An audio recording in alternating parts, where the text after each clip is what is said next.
And for our next pattern, we're going to be doing the wheel. And I'm going to start with the man's footwork. The man steps back with his left foot, replaces weight onto his right foot, taking a small step forward. So there's my 2. I'm going to start to rotate to the right 3.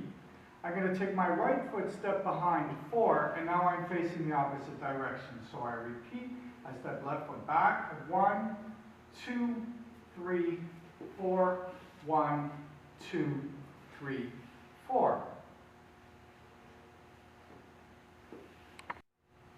And now for the ladies part. So the lady steps back with the right foot, forward with the left, forward with the right, turning right, side, and now back again. Forward, forward, side. Right foot back, 1, 2, 3, 4, and 1, 2, 3, 4. And now we'll do this together.